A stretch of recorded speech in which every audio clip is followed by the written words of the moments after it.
नमस्कार फ्रेंड्स, आप सभी का मैं वेलकम करता हूं अपने चैनल जमीन एक्सपर्ट में। आज अगेन जो लास्ट वीडियो था उसी का नेक्स्ट टॉपिक है।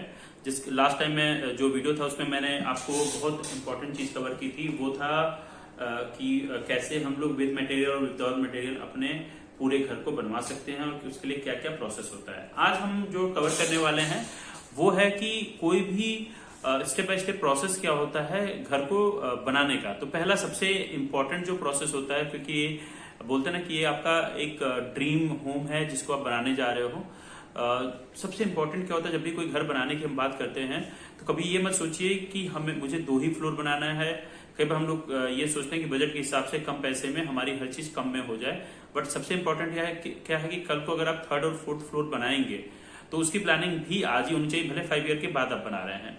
क्यों? क्योंकि जो आपका सबसे बड़ी चीज होती है, जो बीम होता है, जो उसके अंदर सरिया यूज होता है, जो उसके अंदर स्ट्रक्चर को रेडी करने में, बेस रेडी करने में जो जो कंस्ट्रक्शन मटेरियल यूज होते हैं, वो सारे के सारे आपके फ्लोर वाइज कितना बनाने वाले हैं उसके बेसिस पे ये सारा का सारा डिजाइन होता है। तो एक इंपॉर्टेंट पॉइंट ये है कि वाइल बोलते हैं ना, while planning to construct your house, ऐसा नहीं है कि आपको 2 फ्लोर, आपका बजट है 2 फ्लोर ही बनाना, नहीं, 3-4 फ्लोर का भी प्लानिंग आप करके चलें, सो दैट कि भले थोड़ा सा खर्चा ज्यादा हो लेकिन आपका स्ट्रक्चर इतना स्ट्रांग रेडी हो कि कल को घर में ऊपर फ्लोर भी आप बना रहे हैं तो कोई चैलेंज ना हो। तो चलते हैं आगे कि कैसे कैसे ये सारा का सारा वर्क होता है। तो पॉइंट हुआ आपका लेआउट डिजाइन का है, जो एक आर्किटेक्ट लेआउट पूरा का पूरा डिजाइन करता है। ये 2-3 टाइम्स हम इसके अंदर चेंजेस भी होते हैं, क्योंकि पहला जो लेआउट होता है वो आपके पॉइंटर्स पे ही किया जाता है, लेकिन उसके बाद कुछ डिजाइनिंग में चेंजेस की जरूरत होती है, तो 2-3 करेक्शन के बाद आपका लेआउट डिजाइन हो जाता है। उसके बाद जो सेकंड पॉइंट आता है वो होता है स्ट्रक्चर डिजाइन का।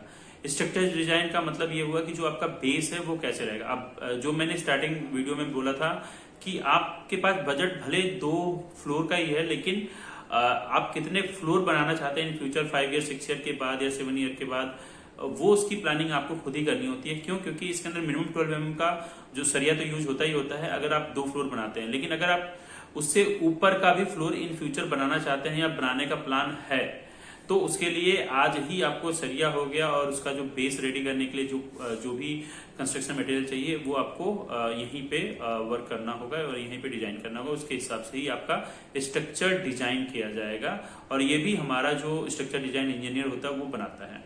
उसके बाद जो हमारा कॉन्ट्रैक्टर होता है, उस कॉन्ट्रैक्टर क्या करता है, डिगिंग वगैरह स्टार्ट करता है। उसके बाद जो पिलर्स होते हैं, जो सरिया वगैरह यूज करता है, बनाता है। मिट्टी भराई वगैरह अगर बहुत जमीन नीचे है तो उस जमीन को ऊपर करने के लिए भी हो सकता है कि मिट्टी की एक्स्ट्रा रिक्वायरमेंट अगर ज्यादा होगी तो उस केस में हमें जो हमारा कॉन्ट्रैक्टर होता है वो उसके लिए अलग से चार्ज करेगा, या हम आपसे अलग से चार्ज कर चुके होते हैं पहले ही, या चार्ज किया जाता है। तो ये होता है आपका मिट्टी भराई। अब यहाँ पे एक और पॉइंट आता है कि हम अगर आप जमीन एक्सपर्ट की तरफ से कोई भी कंस्ट्रक्शन करवाते हैं तो जो आपका ये आपका लेआउट प्लान है और लेआउट प्लान के अलावा जो आपका स्ट्रक्चर डिजाइन है, जो नॉर्मली एक इंजीनियर और एक आर्किटेक्ट अच्छे खासे पैसे लेते हैं, वो हम फ्री ऑफ कॉस्ट करा के आपको देते हैं, क्योंकि कंस्ट्रक्शन भी आपका हमारे यहाँ से होता है। अब उसके अलावा क्या होता है कि ब्रिक्स वर्क जो होता है, ब्रिक्स की कैसे यूज होते हैं। ब्रिक्स में भी 3 क्वालिटी आती है, first quality, second quality, third quality. First quality जो होता है वो बेटर क्वालिटी होती है, उसके बाद मीडियम क्वालिटी, उसके बाद थर्ड होता है। बहुत थोड़ा बहुत डिफरेंस होता है। हम जो भी स्ट्रक्चर रेडी करने में जो भी आपका ब्रिक्स यूज करते हैं वो फर्स्ट क्वालिटी का ही यूज करते हैं, बिकॉज घर तो एक ही बार बनाते हैं और उसके अंदर क्वालिटी भी हम स्ट्रक्चर का डिसाइड एक ही बार करना होता है। तो हमारा यही प्रयास होता है कि हम जो भी ब्रिक्स आपको दे रहे हैं या जो भी सरिया लगा रहे हैं या जो भी कंक्रीट लगा रहे हैं वो सारे के सारे बेस्ट क्वालिटी के हों, और यही एडवाइस हम आपको करते हैं वाइल डिजाइनिंग और while finalizing the bill for. उसके बाद स्ट्रक्चर में एक सबसे बड़ा मेन पॉइंट और आता है, वो होता है वॉल। वॉल में जो नॉर्मली यूज होता है 9 इंच की वॉल बनाई जाती है, जिसके अंदर 6x1 के मसाले यूज होते हैं, जो बोलते हैं ना, अगेन स्ट्रक्चर रेडी करने के लिए सबसे स्ट्रॉन्ग चाहिए, सो दैट कि आपका जो स्ट्रक्चर स्ट्रॉन्ग होगा। क्योंकि स्ट्रक्चर तो आप कभी भी चेंज नहीं कर सकते हैं, ओनली आप इंटीरियर दोबारा बना सकते हैं, लेकिन स्ट्रक्चर रेडी दोबारा नहीं कर सकते हैं। तो इसीलिए ये M25 क्वालिटी का होता है जो सर्टिफिकेट देती है, और ये डायरेक्ट कंपनी से भी आते हैं, कुछ केसेस में हम भी बनाते हैं।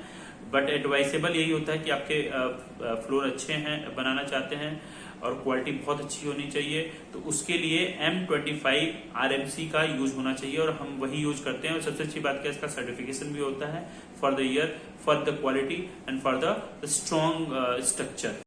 उसके अलावा आपका जो फ्रेम लगते हैं, लाइक जिसको हम चौखट बोलते हैं, वो आपका वो वुडन चौखट होता है प्रॉपर, और वुडन चौखट ही लगाना चाहिए क्योंकि एक तो देखने में बहुत ही सुंदर लगता है और लॉन्ग लास्टिंग होता है। इसके अलावा इसके अंदर जंग वगैरह लगने के चांसेस नहीं होते हैं, सबसे अच्छी बात होती है क्योंकि वुडन होता है ये, और सीलन वगैरह नहीं है। तो आपका जो वुडन चीज है, वुडन का जो चौखट है वो लॉन्ग टर्म के लिए है। और आपने देखा होगा पुराने घरों में, मैक्सिमम घरों में लोहे का कम यूज होता था, वुडन जो भी स्पेशली चौखट वगैरह होता है वो यूज ज्यादा होता था। और उसके अलावा विंडो के हैं, उसके अलावा आपका जितने भी प्रॉपर चौखट है सारे के सारे वुडन के यूज किए जाते हैं। अब आता है नेक्स्ट पॉइंट प्लास्टर का। तो प्लास्टर भी बेस्ट क्वालिटी का यूज होता है जिससे आपका पूरा का पूरा आफ्टर प्लास्टरिंग द वॉल आपका स्ट्रक्चर पूरा रेडी हो गया है। और इस स्ट्रक्चर रेडी होने के बाद आपका जो नेक्स्ट पॉइंट होता है इंटीरियर। इंटीरियर पे जाने से पहले एक इंपॉर्टेंट पॉइंट होता है, कुछ ऐसी चीजें होती हैं जो हम लोग या जो आप को समझना जरूरी है कि जो बिल्कुल बाहर से होता है वो मैं आपको बताना चाहूंगा। एक तो होता है स्विमिंग पूल। अगर आपको स्विमिंग पूल बनवाना है छत पे या कहीं पे भी, तो वो आपको पहले ही बताना होगा स्ट्रक्चर रेडी करते वक्त ही। और उसके जो चार्जेस होते हैं वो ओवर एंड अबव होते हैं, जो स्ट्रक्चर रेडी के चार्जेस होते हैं उसके ऊपर, या इंटीरियर के चार्जेस होते हैं उसके ऊपर। मॉड्यूलर किचन हमेशा इंटीरियर और आपका जो स्ट्रक्चर रेडी होता है उसके अलावा चार्जेस होते हैं। थर्ड होता है एलिवेशन। एलिवेशन का मतलब होता है बाहर का जो स्ट्रक्चर होता है, क्योंकि ये भी एक इंटीरियर का ही पार्ट होता है, ये भी ओवर एंड अबव होता है, जिसको हम एट द टाइम आप डिजाइनिंग हम डिसाइड करते हैं या कॉन्ट्रैक्ट के वक्त ही डिजाइन करते हैं, बट ओवर एंड एक्स्ट्रा है ये। उसके अलावा सबसे इंपॉर्टेंट होता है लिफ्ट। बहुत सारे लोग अब घरों में लिफ्ट यूज करने लगे हैं, तो एक इंपॉर्टेंट पॉइंट होता है कि लिफ्ट हमें कितने छोटे और कितने बड़े घर में यूज करना चाहिए, वो भी इंपॉर्टेंट है। तो आपकी जमीन मिनिमम 150 गज से लेकर 200 गज मिनिमम होना चाहिए, क्योंकि इसके अंदर 5.5 बाय 5.5 का स्पेस आपको छोड़ना पड़ता है लिफ्ट के लिए। तो वो हम लिफ्ट भी लगा के देते हैं। और लिफ्ट की जो स्टार्टिंग प्राइस होती है 9 to 10 लाख रुपए से स्टार्ट हो जाती है। और इसके अंदर लगभग सारी कंपनीज 1 से 2 साल का आपको फ्री मेंटेनेंस देती हैं। बाकी का वो 15 से 25 हजार के बीच का मेंटेनेंस होता है साल का, जो आपको देना होता है। और आपका जो लिफ्ट होता है मेंटेन होता है। लगभग 5-5.5 kg का ये वेट इसके अंदर लगभग कैपेसिटी होती है। आपने देखा भी होगा जब भी आप लिफ्ट में जाते हैं तो उसके अंदर एक वेट लिखा होता है, और उस वेट के हिसाब से ही जो लिफ्ट होती है वो वर्क करती है। तो ये सारे एक्स्ट्रा पॉइंट्स हो गए जो मुझे एक्चुअली बुक से हेल्प लेनी पड़ रही है, क्योंकि कई बार मैं मिस ना करूं कोई पॉइंट्स, तो वो आपको पता होना चाहिए। अब देखिए, अब नेक्स्ट पॉइंट आता है आपका इंटीरियर का। तो इंटीरियर में देखिए, इंटीरियर का कोई लिमिट नहीं है। अगर बोलूं मैं, इंटीरियर लग्जरी से लग्जरी भी हो सकता है और एवरेज भी हो सकता है और एवरेज से लोअर भी हो सकता है। तो बहुत सारे लोग होते हैं, बोलते हैं नहीं जी मेरा स्ट्रक्चर रेडी हो गया, मेरी पेंटिंग हो गई, मैं रहना स्टार्ट करना चाहता हूँ। बिल्कुल कर सकते हैं, बट इंटीरियर में मैं बताना चाहूंगा कि क्या क्या पॉइंट्स होते हैं। तो वुडन वर्क होता है आपका पूरे घर का, वो इंटीरियर का ही पार्ट होता है। उसके अलावा टाइल्स और मार्बल्स होते हैं। नॉर्मली जितने भी आउटडोर प्लेसेस होते हैं, जैसे आपका कॉमन एरिया हो गया, ड्राइंग हो गई, उसके अलावा आपका स्टेयर्स हो गया, लॉबी हो गई, ये सारी जगहों पे आपका मार्बल्स का यूज किया जाता है और लोग मार्बल्स को प्रिफर करते हैं। अब वो आता है नेक्स्ट रूम्स का। तो रूम में जो स्पेशली बेडरूम हो गया या किचन हो गया, वहां पे हम टाइल्स का यूज करते हैं। बाथरूम में भी टाइल्स का यूज करते हैं, जो नॉन स्किडिंग टाइल्स अब आती हैं। और वो उसके अलावा जो बाथरूम का दीवार होता है, वॉल होता है, वो भी अब टाइल्स की यूज किया जाता है, क्योंकि उसका जो इंटीरियर होता है लग्जरी लगने लगता है।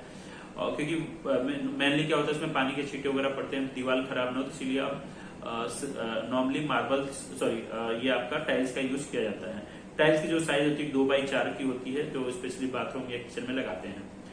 और उसके बाद नेक्स्ट जो पॉइंट होता है वो होता है आपका framework for the room. Like जो भी इंटीरियर होता है छत की, उसको डिजाइन किया जाता है, जिसको फॉल सीलिंग बोलते हैं। वो पूरा का पूरा डिजाइनिंग होती है। उसके अंदर स्पेशल पेंट्स पहले दीवारों पे लगाए जाते हैं, उसके बाद सारे के सारे उस पे जब इंटीरियर डिजाइन हो जाता है, फॉल सीलिंग हो जाती है, तो उस पर बनाया जाता है, सो दैट उसका जो लुक हो बहुत ही अच्छा है। उसके अलावा लाइटिंग का पार्ट आता है। लाइटिंग के अंदर जो नॉर्मली अभी कंपनी बहुत अच्छा चल रही है, हेवेल्स हो गया, एंकर हो गया, उसके अलावा और भी बहुत सारी कंपनीज हैं जिसको हम लोग प्रेफर करते हैं और आपको एडवाइस करते हैं कि आपको कौन सा यूज करवाना चाहिए इसके अंदर। और लास्ट सबसे ज्यादा है, लास्ट जो डोर होता है जो जिसके अंदर फ्लश डोर इसमें यूज होता है, ये नॉर्मली एक बहुत मोटी एक वुड आता है, वुड क्या बोल सकते हैं आप, स्पेशली लकड़ी के ही होते हैं सारे के सारे, वो आते हैं। उसको हम लोग क्या करते हैं, आपके हिसाब से इंटीरियर डिजाइन किया जाता है उसके ऊपर, लाइक उसके ऊपर टीक वुड से डिजाइन कर दी जाती है, या आप चाहते हैं सनमाइका लगाना वो लग जाता है। उसके हिसाब से दीवार बहुत अच्छी क्वालिटी, ये जो डोर होते हैं बहुत अच्छी क्वालिटी के होते हैं। जो आपका रूम्स के डोर हो गए, मेन दरवाजा हो गया आपका जो एंट्री के वक्त होता है, उसके अलावा आपका किचन का हो गया, बाथरूम का हो गया, सारे के सारे ये फ्लश डोर ही यूज किए जाते हैं जो आज की डेट में सबसे ज्यादा यूटिलाइज किए जाते हैं। ये बोर्ड होते हैं प्रॉपर मोटे बोर्ड्स होते हैं, और इंटीरियर सर जो उसका आउट पार्ट होता है वो बाद में आपके हिसाब से डिजाइन किया जाता है। तो ये सारी चीजें हो गई, और आई होप आपको हेल्प होगा इस चीज को समझने में।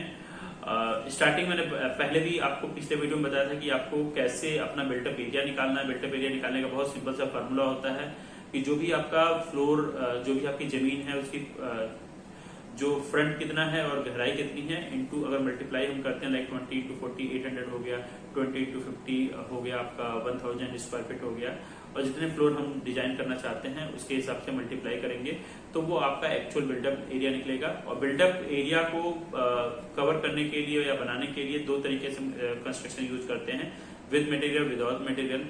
मेरे तरफ से यही एडवाइस होती है कि आप विद मटेरियल यूज कीजिए, उसके अंदर हेडेक नहीं होता है, क्योंकि किसी के पास इतना टाइम नहीं है कि वो जाके लेबर को पकड़े, डेली लेबर से ले आए और लेबर चला गया तो कैसे मैनेज करे, कॉन्ट्रैक्टर को मैनेज करे, फिर सीमेंट कितना आया, सरिया कितना, ये सारी चीजें मैनेज करे।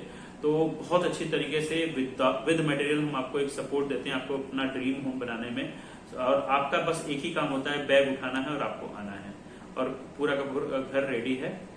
तो ये सारी चीजें हैं। आप क्वेरीज अगर कुछ भी हो तो आप हमसे कांटेक्ट कर सकते हैं, पूरी टीम अवेलेबल है आपसे बात करने के लिए, आपको बताने के लिए, आपको हेल्प करने के लिए। और दिल्ली एनसीआर में कहीं भी कोई रिक्वायरमेंट है आपकी होम कंस्ट्रक्शन की तो आप हमें याद कर सकते हैं। बहुत बहुत धन्यवाद। जमीन एक्सपर्ट का एक ही सपना, सबका घर हो अपना। इस चैनल को लाइक और सब्सक्राइब जरूर कीजिए, सो दैट कि बहुत सारे लोगों के पास इन्फॉर्मेशन पहुंच सके और इसका बेनिफिट्स ले सकें लोग।